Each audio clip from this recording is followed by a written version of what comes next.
You know, I really need to start wearing Godzilla shirts for these reviews. Especially since we're back to Godzilla, I don't think Transformers is going to cut it. Well, I got like this. It looks like Godzilla's outfit, so I'm winning. Yeah, you know what? I'll just stick this guy. He'll just sit right here. You're good? I feel left out. You got like 2 Godzillas over there, man. You're good. Where's mine?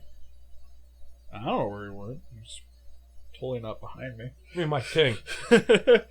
Trying to steal my thing. You see that? Unacceptable. Hey, His name's Gabara. You show him some respect. Don't you give it names. You give it names, that's when you start liking it. That's when it stays in your collection. He's got a point. So what movie are we doing? Well, I guess the movie we'll do is Listen Up, Rangers. Welcome to the Geek Chest. My name's Steve. My name's Arnes. Today we're going over Godzilla vs. Biollante. Alright. The sequel to Godzilla in 1985 or Return to Godzilla. Blah, blah, blah, blah, blah, blah. Blah, blah, blah. Before we begin this, Also came out in 1989. I got a question. Alright. Who said this movie was good? Everyone. Well, I figure I'll let you guys know this right now. You guys are a bunch of lying sacks of fuck. You guys are all lying to me. Why? The movie's amazing. I know, right? Really good.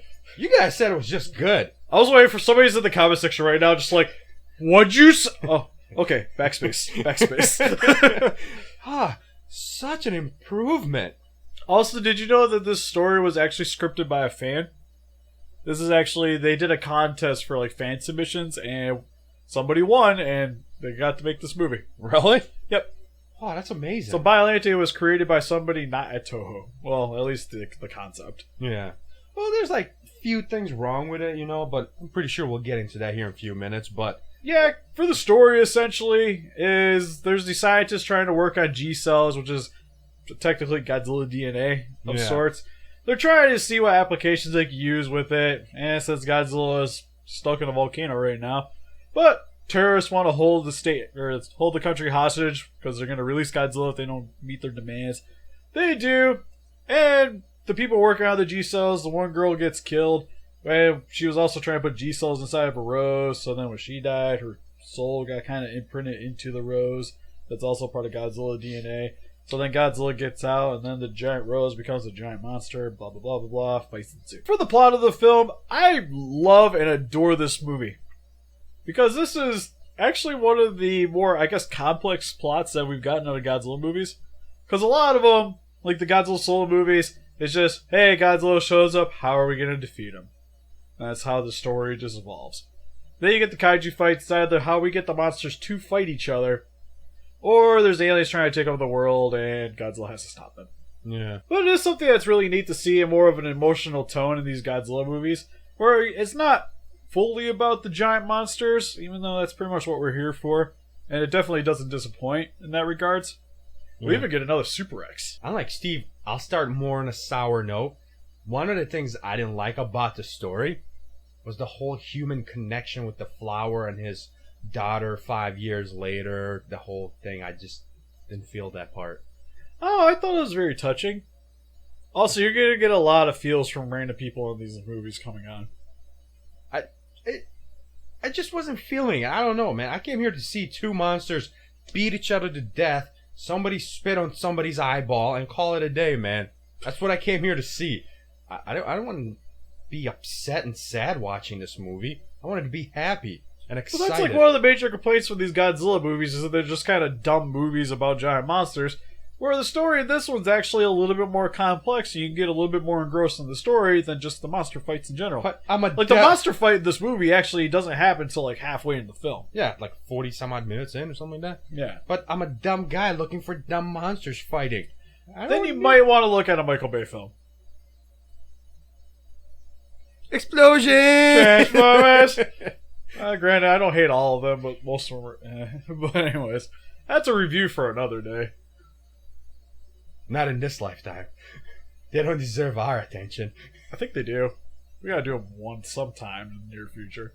No. Okay, maybe not near future. Maybe once we're through Heisei, maybe we'll come back to them. I don't need Michael Bay suing me for telling me his movies suck. That's not true. Only 2 of them were sucky. Out of 4. I'm pretty sure you saw the same last movie as I did. Age of Extinction is really bad.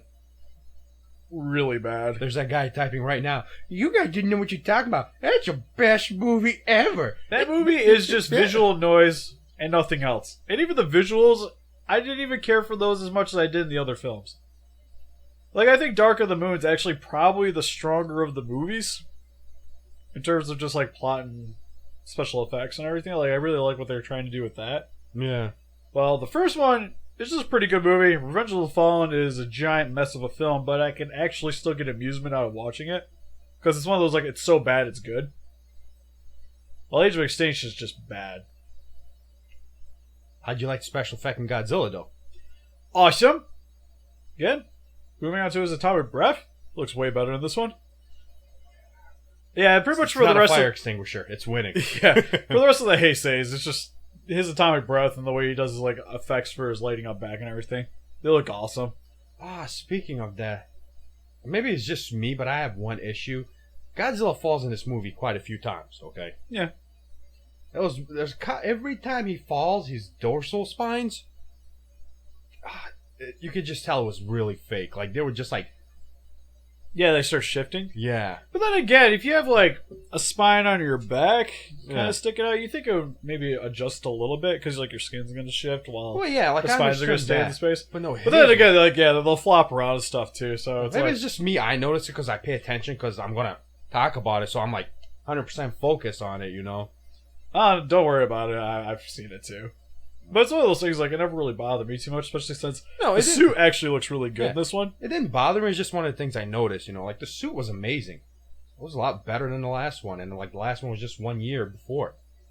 Big improvement. His lips aren't doing this all the time. 100% improvement. I know. This is why we have a difference of opinion. That's why he's here. I know. That's that. The whole lip thing is the whole animatronic robot thing, you know? Yeah. Well, this Godzilla is actually fairly reminiscent to what we get for the rest of the Heisei series. He's a little different than the one in the next one. Different color? Or different guy inside of the suit? No, I'm pretty sure it's the same guy, but it's just like the face sculpt's like a little bit more muscular. So, he's been working out, he's jacked. Because technically this Godzilla is shorter than the one in Godzilla vs. King Ghidorah. This one's only 80 meters, I believe. Being stuck inside of a volcano shrunk him? No, because original Showa Godzilla is 50 meters. Yeah. All the way through Showa, he's 50 meters.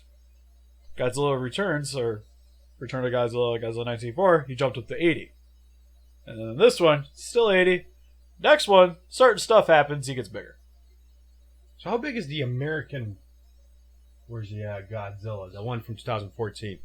He, in terms of meters, I think he's like 110. He's like a good like 20, 30 feet bigger than the Heisei. And then for our other suits in this film, we have Biollantes, which we have the larva form or the flower form. And then we have the fully evolved giant crocodile head Biollante. Okay, so when Godzilla beat... When certain things happen and Biollante gets hurt... Yep. And then it does the whole evolution thing by disappearing in the spores and going in the sky. Yeah, he comes back. Yeah. And he does that at the end. Does that mean he's going to evolve again? Actions that happen in the earlier movies also might have repercussions later on in the series. That's what I was wondering. That's the part that Steve's going to cut out in this conversation, if you're wondering. Yeah, because he's like, we're start talking about spoilers. I'm like, I want to not do spoilers. Copyrights. Spoiler free. Yep. But anyway, stuff that happens in these earlier movies, you're going to see pop up here and there later on in the series. That's what I was wondering. And that's what I was hoping for, because that's what's going to make these movies interesting. It's not just random monsters fighting random things. Yep, but for the Biollante suit, it's actually my favorite kaiju, especially in the Godzilla series. Like, I like the flower form. I don't know why. Maybe just because it's a plant, and I just kind of gravitate to that a little bit more. Like, I think it's just like a cool idea that they went with. Even though it's just like a rose with Venus flytrap veins coming off of it. Still looks really cool, and I like that it wasn't even like a mobile monster. Like, the tentacles actually did all the work, and the larva form just kind of sat there. And it had like the little mouth on the inside of it. And then the more Godzilla attacks it, technically the stronger it gets eventually. Yeah. And then we get the full-fledged form later towards the end of the film, which is a beast of a monster, and that thing can actually move. I remember watching that thing when it first like starts uplifting the ground. You just see it just charging at Godzilla. You're just like, how is it doing that? I do have one issue with the suit. Is that mouth full of teeth. But that's what makes it amazing. Even though that was mouthful of teeth to get Godzilla's head inside of it, you're like, how is he not dead? Exactly. That's what I'm talking about. Because there's certain stuff that happens in this movie that Godzilla's probably shouldn't seem like he's going to be the victor. Although it's a Godzilla movie, so you can kind of guess what happens. But I'm not going to fully spoil it for you. Alright, another quick question. How'd you feel the psychics? I thought they were fine. Get used to it. Get used to it? Get used to it. It's something that's going to be a trend in these movies. It was one of those things, like, I thought it was cool too, because it's a new element you don't see from the previous Godzilla films a whole lot. Other than, like, the big one would be Ghidorah the three-headed monster with the Martian. But it's kind of cool to actually see a more paranormal aspect applied in these movies, especially with the girl's spirit going into the monster. It's not the whole aspect. Like, I like that it's different. It's just like the way they did it, I guess, would be the best way to put it without spoiling it. Is like how that one certain person does that one certain thing, you know? Yeah. That's the part I'm like, really? Although I do like it that they have the children and they're like, what are you guys writing? Godzilla! Like, that scene's amazing. Yeah. So, again, it might seem like an odd inclusion into the series, but I welcome it. No, it's refreshing. It's something different, something new. It's just, I didn't like the whole aspect of how they... That one girl, certain girl, you know what I'm talking about? Yeah. How she, like, did the whole thing and... Yeah, sometimes it can come off as cheesy. Yeah.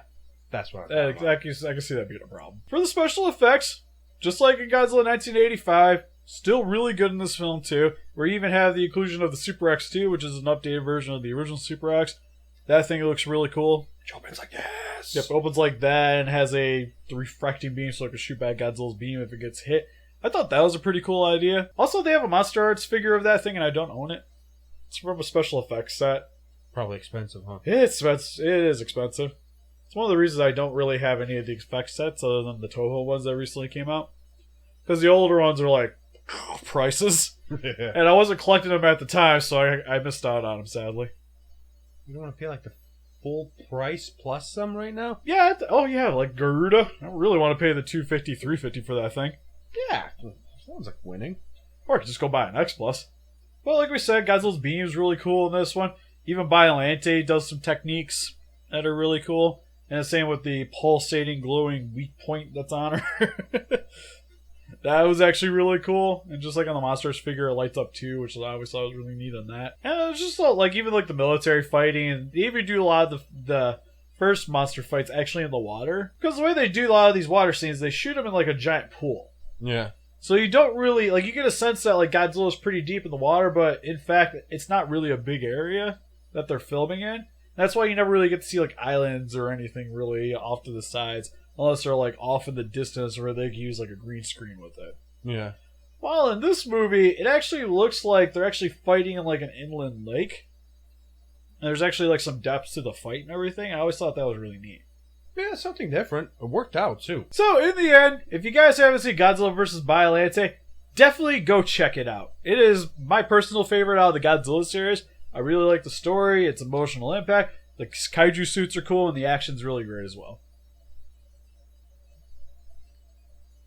But what did you guys think of Godzilla vs. Biollante? Please let us know in the comment section below, and help us defeat those kaijus by hitting that like button, subscribe, become a ranger today, and see you guys in the next video. Bye-bye.